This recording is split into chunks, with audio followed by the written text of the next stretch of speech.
Most of the country doesn't know about this cancer. Why? Well, I think it's because it's a gay cancer. Investigators have examined the habits of homosexuals for clues. At first, only gays and IV drug users were being killed by AIDS.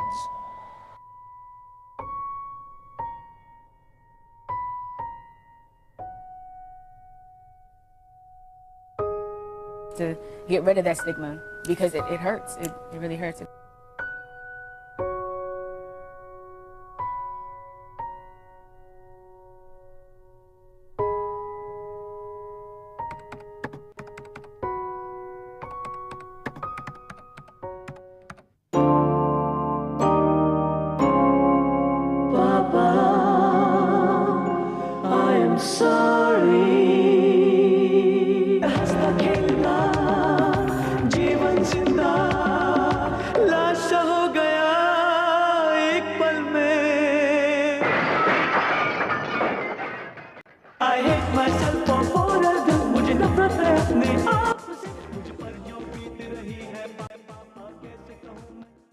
Well, first, let's examine how HIV infects people and progresses into AIDS.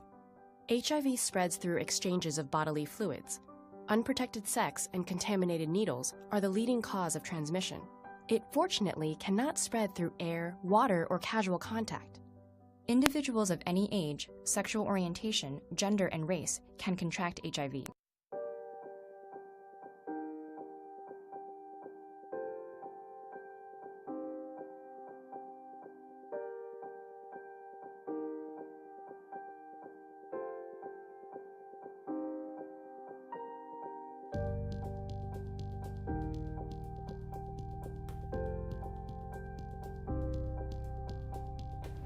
HIV is an infection that is spread through sexual contact and reproduction.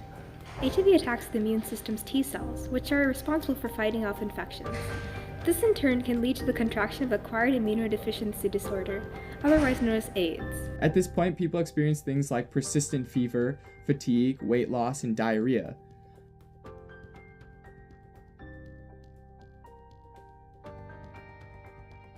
The first human HIV/AIDS outbreak began in the Democratic Republic of the Congo during the year of 1920. Over thousands of people were infected. Numerous lives were lost, and many children were unfortunately orphaned. Ever since that first outbreak, approximately 38 million lives have been lost worldwide to this infection.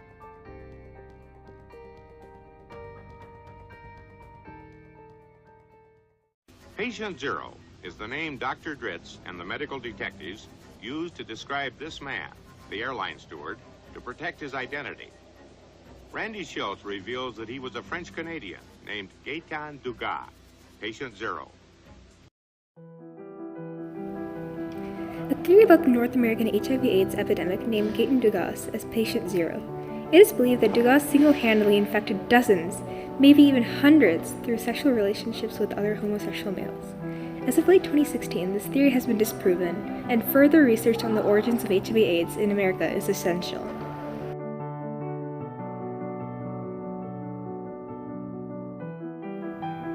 The first official reporting of the HIV/AIDS epidemic in America was in 1981. The U.S. Centers for Disease Control and Prevention, the CDC, published a report describing cases of a rare lung infection in 5 young, previously healthy gay men in Los Angeles. All the men had other unusual infections as well, indicating that their immune systems were not working. By the time the report was published, 2 of them had already died.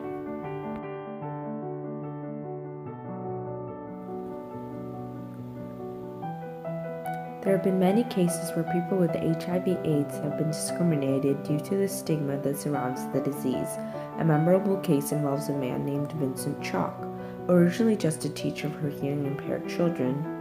Upon the middle school finding out that he had AIDS disease, Chalk was banned from teaching, confined to an administrative desk job, no longer even allowed to step foot on campus. Chalk was the first teacher with AIDS to pursue an appeal at the federal court level. Despite students with AIDS being allowed in public school, the judge refused to allow Chalk to go back to teaching.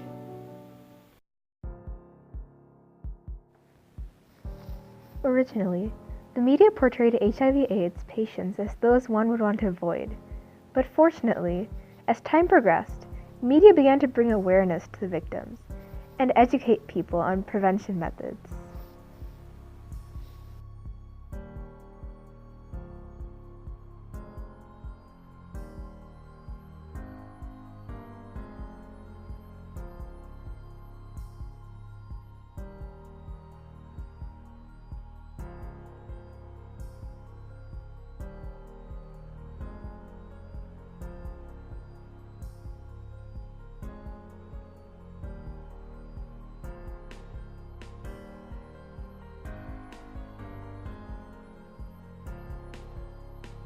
These positive changes in media can be credited to thousands of people who demanded justice for the HIV community.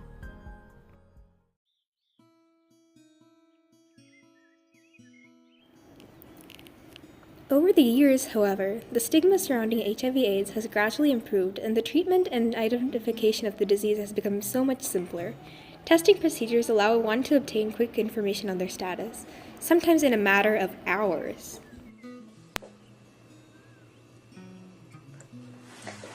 This kit contains a little cup that has a chemical in it and then a pH strip that goes in that chemical. We poke a finger and we need 1 drop of blood that we put inside here. Is it common for people to come in to get tested with friends or family? Yes, especially people who first start dating. Before they become intimate, they will come and be tested together so they know that they're safe. Sometimes people for immigration reasons need the testing. And some to travel overseas need to have STD testing. HIV is only part of it. How much money is it to get tested? It costs $99 for this rapid, and we result it out right away. You take it with you, about 20 minutes start to finish. If you want the blood test, it's $49, and then we send it overnight to the lab. And it's actually processed in Austin, Texas. Could you give us like an estimate about how many people come to get tested, like that you see for HIV?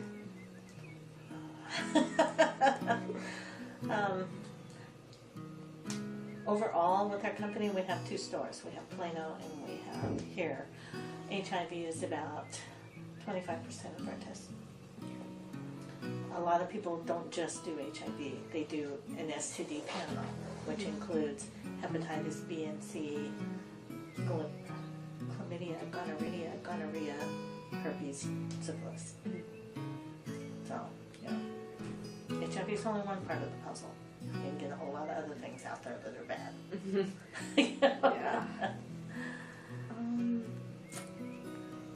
How do you think such testing communities have impacted the HIV or AIDS community? Like just like a simple statement, like what you think about that.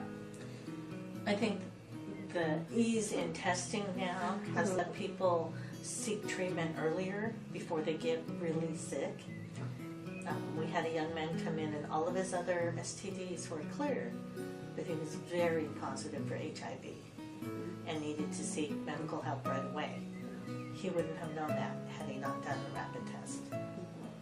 So, I think it's great. It allows people, you can have HIV in your system for a very long time and not be sick, but you still need to address it. Yeah. So if you know, then you can seek treatment while it's in the HIV stage before it flips to AIDS.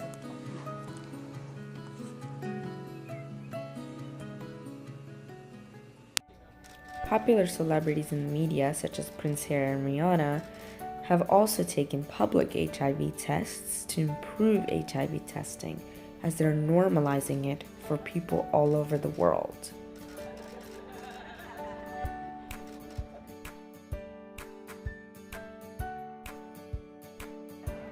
The memorial quilt, laid out in Washington in October 1992, commemorated 152,000 American victims.